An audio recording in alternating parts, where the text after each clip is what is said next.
Bismillahirrahmanirrahim. Assalamualaikum warahmatullahi wabarakatuh. Alhamdulillahirabbil alamin. Assalatu wassalamu ala nabiyil karim habibina Muhammadin wa ala alihi wa sahbihi ajma'in. Amma ba'd. Yang saya hormati rekan dan sahabat saya Pak Ahmad Muzani, Sekretaris Jenderal Partai Gerindra yang hari ini hadir mewakili Bapak Ketua Umum Partai Gerindra Pak Prabowo Subianto. Yang saya hormati seluruh jajaran DPP Partai Gerindra, DPD Partai Gerindra, dan seluruh anggota Partai Gerindra yang pada siang hari ini hadir bersama-sama kita di stadion ini untuk mendeklarasikan calon Presiden Republik Indonesia yang kita usung bersama dalam Koalisi Indonesia Maju, Pak Prabowo Subianto. Yang saya hormati rekan-rekan anggota Koalisi Indonesia Maju, rekan-rekan dari DPD Partai Golkar, DPD Partai Gerindra tadi, pengurus Dewan Pimpinan Wilayah Partai Amanat Nasional, saudara-saudara rekan-rekan pengurus dari Dewan Pimpinan Wilayah Partai Gelora Jawa Timur yang hadir pada kesempatan ini, rekan-rekan dari PSI, rekan-rekan dari Partai Garuda, dan yang saya muliakan Ketua Majelis Syuro Partai Bulan Bintang, Bapak Dr. K. Haji Maksud Anhar, Wakil-Wakil Ketua Umum Partai Bulan Bintang, Ketua Bapilu Pak Hilman Indra, Ketua Mahkamah Partai, dan seluruh caleg Partai Bulan Bintang dari 13 wilayah zona 2, dan yang saya hormati juga Dewan Pimpinan Wilayah Partai Bulan Bintang Jawa Timur sebagai sahibul baik dalam kegiatan ini, dan yang sama-sama kita muliakan sesepuh dan senior kita, Bapak Jenderal TNI Purnawirawan Agus tadi, mantan Kasat, tokoh senior yang kita hormati bersama-sama, dan sahabat satu angkatan Pak Prabowo Subianto, Pak Haji Bakri yang juga hadir pada kesempatan ini, Pak Dr. Yanda Zainul Ishaq yang juga salah seorang pendiri Partai Bulan Bintang hadir pada kesempatan yang berbahagia ini. Hadirin hadirat yang saya muliakan, marilah kita bersama-sama menjadikan puji dan syukur kehadirat Allah Azza wa Jalla. Siang hari ini kita berkumpul bersama-sama di Surabaya dengan satu niat yang baik. Kita bersama-sama membulatkan tekad kita, menyatukan hati dan pikiran kita, menguatkan derap dan langkah kita bersama. Hari ini kita di Surabaya kembali mendeklarasikan pencalonan Bapak Jenderal TNI Purnawirawan Prabowo Subianto sebagai calon Presiden Republik Indonesia.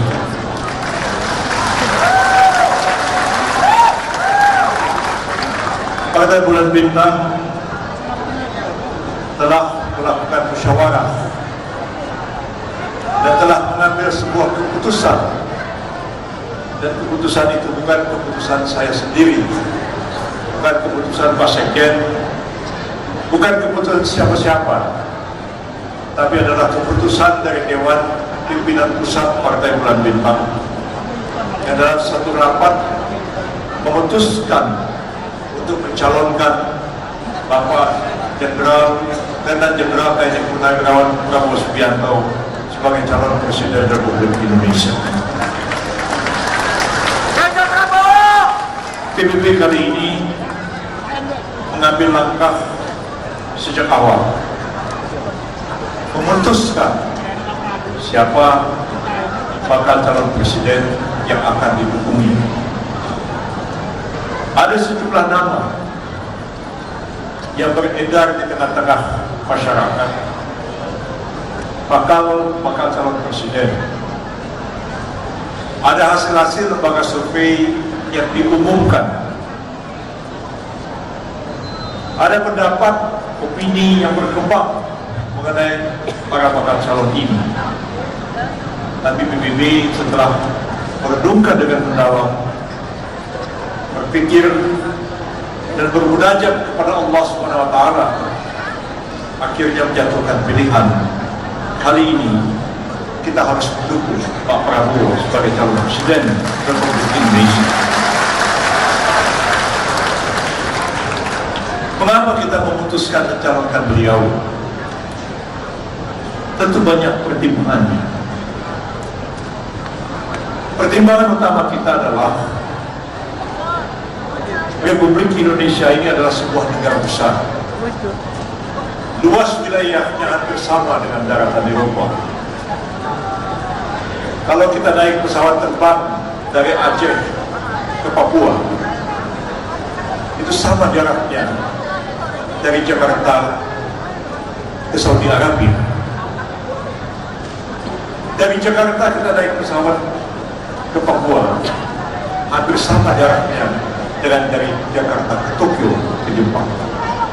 Ini negara besar, ribuan pulau-pulau, hampir 300 juta penduduknya, kekayaan alam yang luar biasa, potensi ekonominya luar biasa.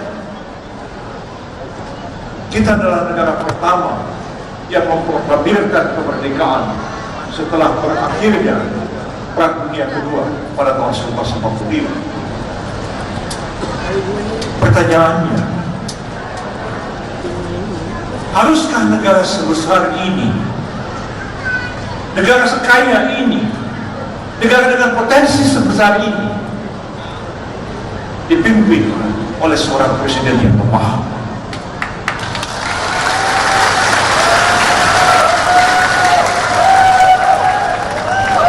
Pertanyaan kita juga, ada negara-negara lain yang merdeka belakangan dari kita. Korea Selatan sebagai satu contoh. Malaysia baru merdeka tahun 1958, Singapura tahun 1963. Begitu pun negara-negara Asia, Afrika yang lain. Namun kenyataannya, tidak sedikit negara-negara Asia itu mencapai kemajuan sosial dan ekonomi jauh lebih besar dibandingkan negara kita. Ambil contoh Malaysia. Hampir sama kita dengan Malaysia. Etnik Melayu Asia Tenggara. Bahasanya sama, agamanya lebih kurang sama, mayoritas Muslim, adat istiadatnya lebih kurang sama. Kita merdeka tahun 45, Malaysia merdeka tahun 58. Dulu orang Malaysia belajar kepada kita. Kita kirim guru ke Malaysia, kita kirim dosen ke Malaysia, kita kirim ustaz ke Malaysia, kita kirim dokter ke Malaysia, kita kirim insinyur ke Malaysia. Malaysia mengundang mereka untuk membangun negara itu. Kita dulu mengolok-olok orang Melayu, Intel Melayu, Boboy Melayu, pokoknya yang jelek-jelek Melayu semua. Apa yang terjadi 20 tahun kemudian? Kemajuan ekonomi Malaysia melampaui kemajuan Indonesia. Kalau sebelumnya kita kirim dokter, kita kirim insinyur, kita kirim guru, kita kirim dosen, 20 tahun kemudian kita kirim buruh, kita kirim pembantu rumah tangga ke Malaysia. Orang berbalik. Orang Melayu yang kemudian mengolok-olok orang Jawa. Itu terjadi. Saya ingat satu hari Pak Mahathir bercanda sama Gus Dur, Presiden. Pak Gus Dur, kata Pak Mahathir, saya bingung. Dulu di Malaysia itu tidak pernah orang hilang kasut, hilang sepatu, hilang sendal kalau pergi ke masjid. Sekarang banyak hilang sepatu, hilang sendal di masjid. Usut punya usut, ternyata yang mencuri sepatu dan sendal itu TKI asal Indonesia. Apa jawab Gus Dur? Ya bagaimana ya Pak Mahathir? Emang dari kampungnya kelakuannya sudah kayak begitu. Apa itu bercanda? Saya dengar. Saya malu. Saya juga bicara dengan kawan-kawan para pemimpin Malaysia. Yang sebagian adalah orang Jawa. Sekarang ini Wakil Perdana Menteri Malaysia Ahmad Zahid Hamidi, orang Gunung Kidul, Jogja, masih bisa berbahasa Jawa sampai hari ini. Menteri Dalam Negeri Malaysia sekarang Saifuddin Nasution, orang Minangkabau, orang Mandailing, jadi Menteri Dalam Negeri Malaysia sekarang. Kalau ketemu dengan saya, termasuk Anwar Ibrahim mengatakan, Yusril, sayang Indonesia, begitu besar negaranya, begitu kaya negaranya, sayang pemimpinnya itu tidak cukup canggih untuk jadi semua negara maju dan semua negara besar.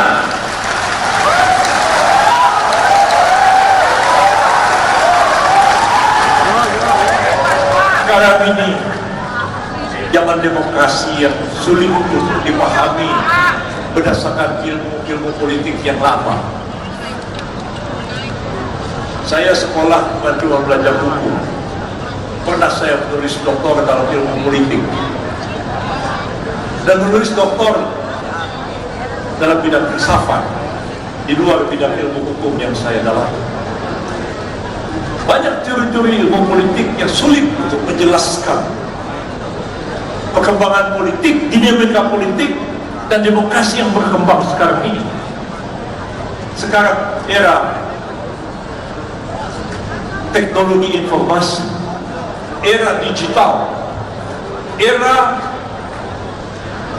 teknologi informasi, era media sosial, yang opini orang itu dapat dibolak-balik begitu mudah. Dulu saya belajar propaganda politik, baca buku-buku Adolf Hitler. Bagaimana membangun politik membolak-balikkan pikiran orang. Saya bisa membayangkan kalau Hitler hidup di zaman sekarang dengan teknologi informasi yang ada ini, dengan medsos yang ada sekarang ini, tak apa jadinya dunia ini. Sekarang orang tidak baca koran lagi, ya kan? Barangkali itu sebabnya Pak Dahlan Iskan kemudian lepaskan Jawa Pos, karena Pak Dahlan paham di era digital koran cetak sudah tidak laku lagi, bahkan TV pun sudah tidak begitu ditonton orang sekarang. Semua berubah. Politik orang tidak lagi membangun karir dari bawah. Siapa populer, siapa terkenal, dengan mudahnya meraih kekuasaan politik. Saya ambil contoh pemilu Filipina yang lalu. Ada seorang sahabat saya, seorang bintang film Filipina, namanya Robin Padilla, beragama Islam, aktor paling terkenal di Filipina. Satu lagi ada orang Filipina tinggal di Los Angeles, Amerika Serikat. Baru 2 bulan menjelang pemilu dia balik ke Filipina. Dia hanya main medsos dari California. Robin Padilla tidak turun ke lapangan, tidak pernah kampanye, hanya medsos dan dia bikin film. Yang terjadi adalah Robin Padilla terpilih sebagai senator Filipina dengan jumlah suara terbanyak. Orang Filipina yang tinggal di Los Angeles tadi dapat suara nomor 2. Saya lihat Robin Padilla pidato di Istana Malacañang, dimulai dengan kata-kata Alhamdulillahirabbil alamin, assalatu wassalam. Setelah itu ngomong pakai bahasa Tagalog. Berapa lama kemudian saya bilang sama dia, Bin, jangan-jangan kamu ini besok jadi presiden Filipina. bisa terjadi seorang Muslim menjadi Presiden Republik Filipina di era digital sekarang ini. Dulu mustahil.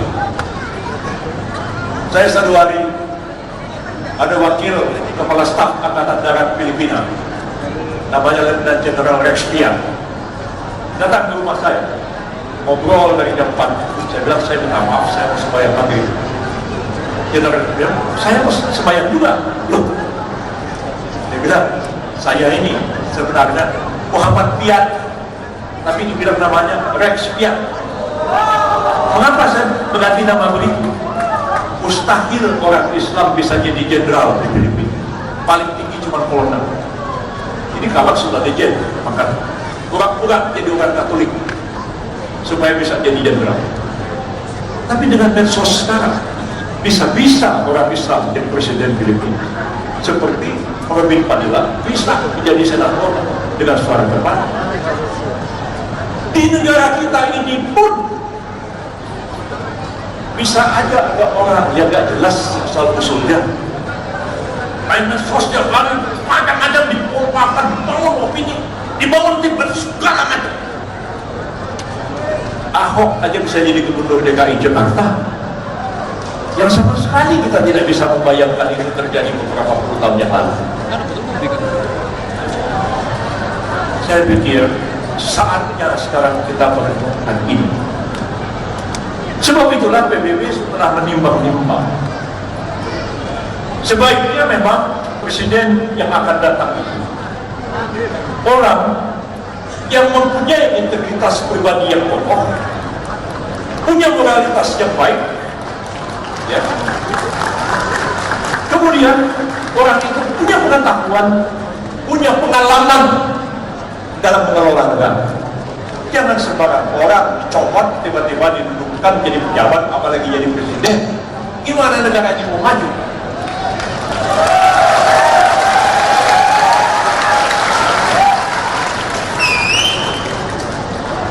Kami 2019 masih agak ragu-ragu dengan Pak Prabowo. Bukan kami tidak menghormati dia, kami sangat menghormati. Tapi tahun 2024 kami tidak ragu-ragu lagi. Sebab Pak Prabowo sudah pernah masuk kabinet dan memegang jabatan kementerian yang sangat sentral dalam struktur kabinet negara kita sebagai Menteri Pemahaman.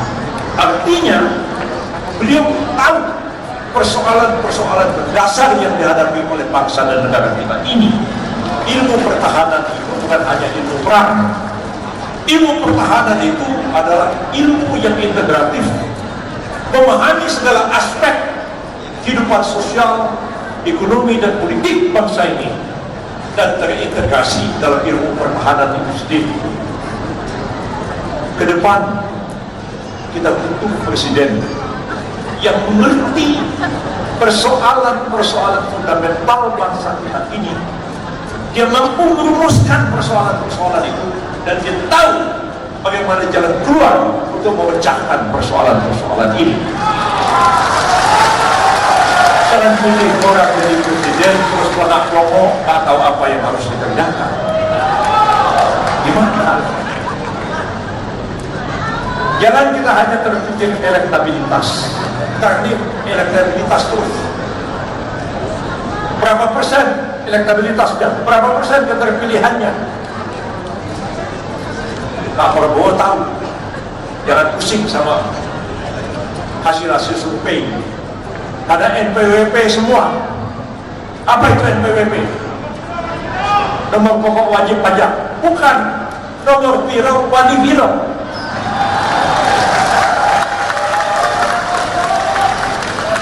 Mau jadi capres, mau jadi cawapres nomor 1, nomor 2, ya tinggal panggil lembaga survei, ya kan?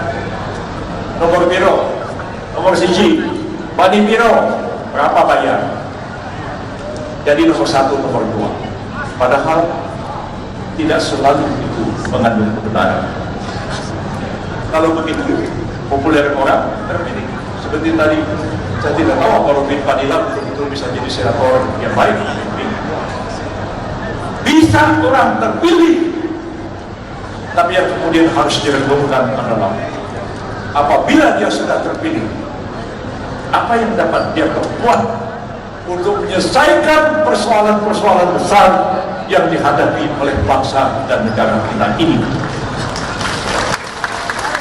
Saya kira persoalan kita itu tetap ada pada persoalan ekonomi, persoalan sosial, stabilitas politik, dan persoalan hukum yang berat sekali di negara kita ini.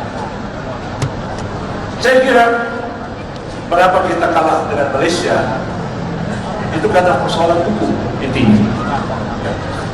Orang Malaysia itu taat pada hukum. Otaknya itu otak fikih, halal, haram, wajib, sunat. Kalau kita kan tasawuf, agak beda. Orang Malaysia itu otaknya otak hukum, agamanya itu fikih.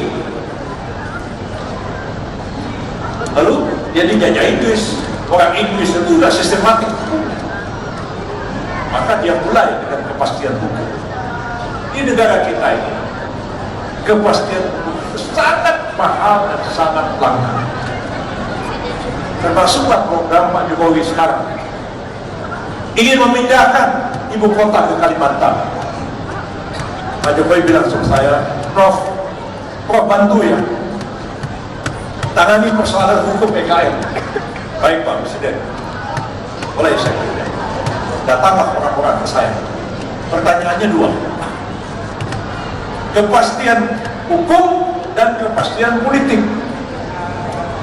Pak Yusril, ini kok PKN ini bilang kita bisa tanam pakai 100 tahun, tapi kita datang ke BPN bilang nggak bisa.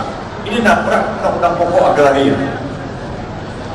centang renang hukum, berantakan satu dengan yang lain. Kalau tidak ada kepastian hukum, orang takut, orang nggak berani. Sekarang ini kita punya PT, yang punya perusahaan negeri sedang. Kalau Bapak bikin PT, pada orang datang ke notaris. Zaman saya dulu agak ketat, bisa jadi menteri kehakiman. Sekarang host, notaris penilaian aja, berubah langsung.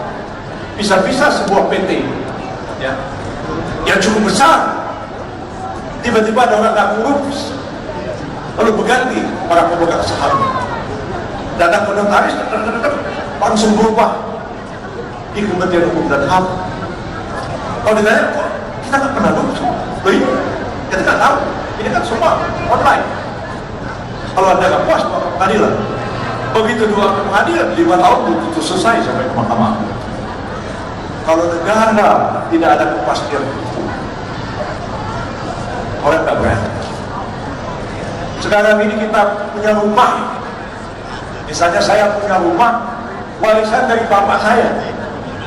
Bapak saya punya sertifikat rumah itu tahun 62 sampai sekarang.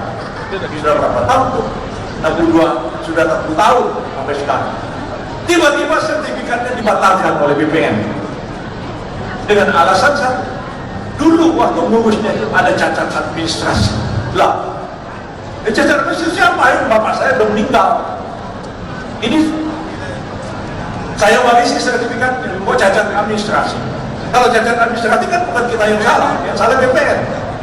Kita mohon tanah, nih pengembaliannya di sini, ini syarat-syaratnya, ini surat-suratnya, kan kita tanya, udah lengkap kamu belum Pak? Oh belum, masih kurang ini, kita lengkapi. Udah lengkap Pak? Belum, masih kurang ini, kita lengkapi. Terus belakangan dibilang bisa dibatalkan karena ada cacat administrasi. Cacat administrasi kan kerjaannya situ, bukan kerjaannya saya. Akhirnya sertifikat dibatalkan. Saya pernah bela perkara seperti itu di Jakarta. Tanah di Jalan Sudirman, ya, tiba-tiba dibatalkan oleh BPN. Kepalanya namanya Hendarman Sukanji, mantan Jaksa Agung. Segitu aja dibatalkan. 7 triliun.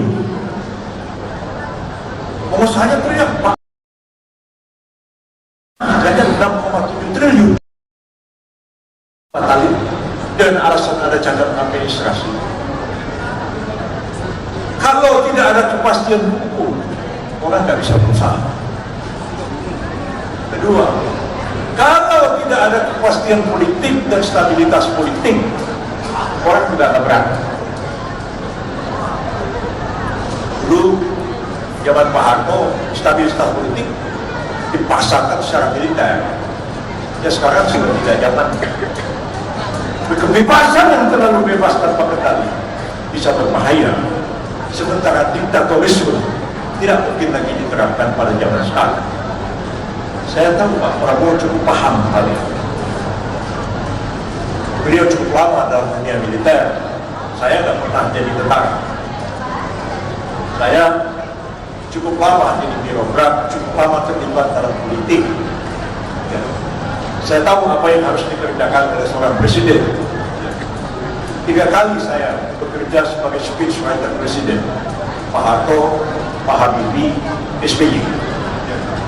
Maka lebih banyak pidato SBY saya buat daripada pidato Pak Harto.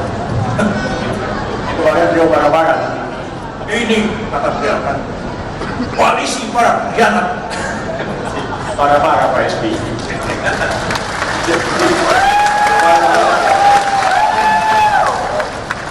Saya kira saya tahu apa yang harus dilakukan oleh seorang presiden.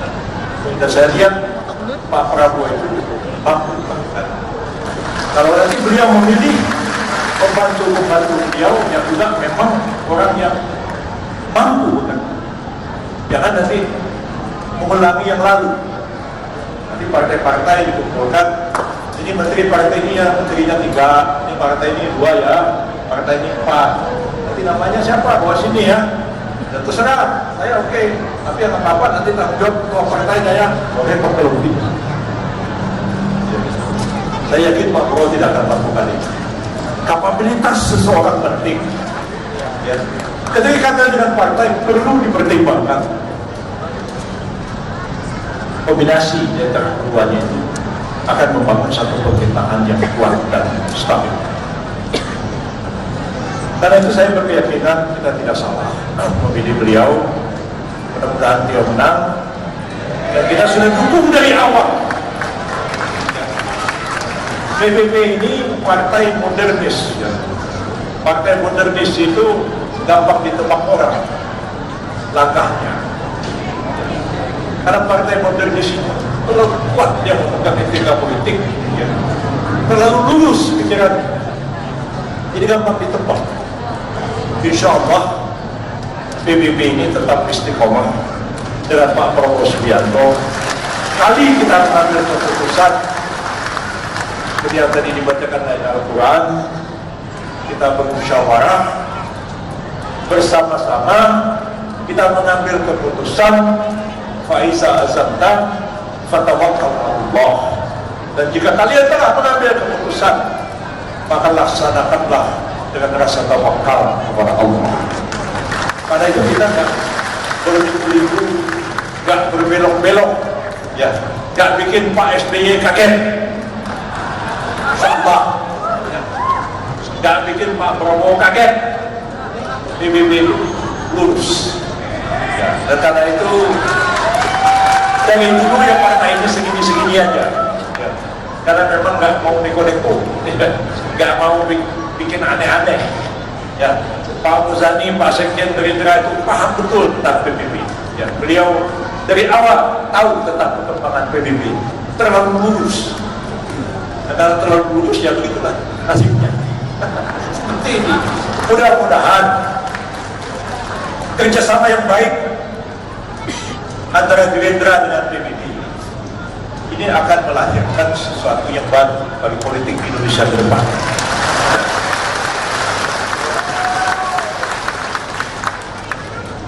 Perpaduan antara nasionalis dan Islam modern. Ini bukan barang baru sebenarnya, ya. Bukan barang baru. Mengapa saya bilang bukan barang baru? Di zaman dulu, tahun-tahun 50-an, itu terjadi kerjasama yang erat antara Masyumi dengan PSI. Bukan PSI yang sekarang. PSI Partai Sosialis Indonesia dipimpin oleh Sultan Syahrir. Kabinet kita merdeka di awal kemerdekaan itu umumnya kabinet Syahrir 1, 2, 3. Anggota-anggotanya orang Masyumi. Perdana Menteri Syahrir, menteri-menterinya Muhammad Nur, Syamsuddin, Nasir, Masyumi. Begitu juga ketika kabinet Masyumi, anggota-anggota kabinet banyak juga orang PSI. Saya ini anak ideologis Muhammad Nasir. Pak Prabowo itu anak ideologis dari Profesor Dr. Sumitro Dewi Balimusuni. Ketika Pak Nasir jadi Perdana Menteri perekonomiannya adalah Sumitro Dewi Balimusuni. Betul-betul. Ketika orang-orang tokoh-tokoh Masyumi itu memutuskan menentang kebijakan Presiden Soekarno, demokrasi terpimpin dan kabinet Juanda tahun 58, mereka menyingkir di Sumatera dan mempropagandakan PRRI. Pak Sumitro itu ikut bergabung ke Sumatera Barat. Jadi semester itu sudah lama. Hanya kalau saya kenal Pak Prabowo ataupun almarhum Saudara Farid Prawira Negara, salah seorang pendiri Partai Bulan Bintang dan satu ketua Partai Bulan Bintang pada waktu itu, begitu akrab dengan Pak Prabowo, bukan gak ada sejarah, jangan jadi sudah lama.